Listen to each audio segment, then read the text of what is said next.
নরসিংদী থেকে এই মুহূর্তে আমাদের সঙ্গে যুক্ত হচ্ছেন সহকর্মী সঞ্জিত সাহা। সঞ্জিত, একের পর এক ভূমিকম্পের উৎপত্তিস্থল নরসিংদী, জনমনে আতঙ্ক তো রয়েছেই। আরেকটি বিষয় জানতে চাই, বিপদের সময়ে সতর্কতা কিংবা সচেতনতা বৃদ্ধিতে কোনো ব্যবস্থা নেওয়া হচ্ছে কিনা?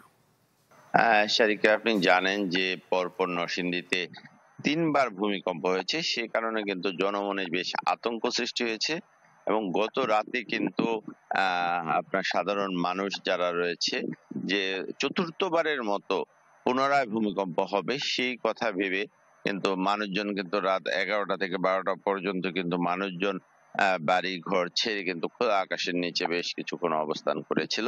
আর সতর্কতার যে বিষয়টি আসলে সতর্কতার জন্য তেমন যে ক্যাম্পেইন বা প্রয়োজনীয় ব্যবস্থা সেরকমটা কিন্তু আমাদের চোখে পড়েনি।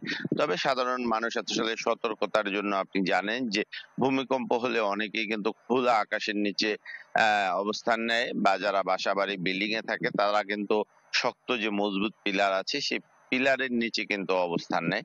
এই ধরনের ব্যবস্থা নেওয়া হয়েছে। কিন্তু সানশাইন আটা ময়দা সুজি, ভালোবাসায় তৈরি।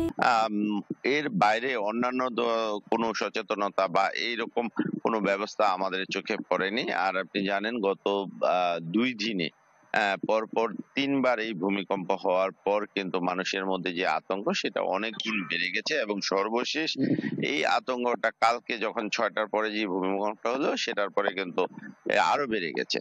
তো আমি আপনাকে একটা জিনিস জানিয়ে রাখি যে আপনি জানেন গত পরশুদিন শুক্রবার যে ভূমিকম্প হয়েছে সেই ভূমিকম্পে কিন্তু নরসিংদীতে প্রায় ৫ জন মানুষ মারা গেছে এবং শতাধিক মানুষ কিন্তু আহত হয়েছে এবং ভূমিকম্পের উৎপত্তিস্থল নরসিংদীর মাধবদী বা পলাশ যেসব এলাকা ফাটল দেখা দিয়েছে সেসব এলাকায় কিন্তু ভূতত্ত্ববিদ যারা রয়েছে তারা কিন্তু ঢাকা থেকে এসে নমুনা সংগ্রহ করছে এবং উৎপত্তিস্থল এবং কি কারণে ভূমিকম্পটা হয়েছে সেই বিষয়গুলিও তারা কিন্তু পরীক্ষা নিরীক্ষা করার চেষ্টা করছে।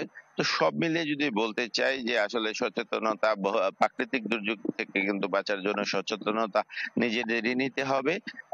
বাড়তি যেই সচেতনতা এবং পরিবারের রক্ষার জন্য নিজেদেরকেই ভাবতে হবে এবং ভূমিকম্প হওয়ার সাথে সাথে কিন্তু ঘর থেকে বেরিয়ে আসারও পরামর্শ অনেকে দিয়েছে।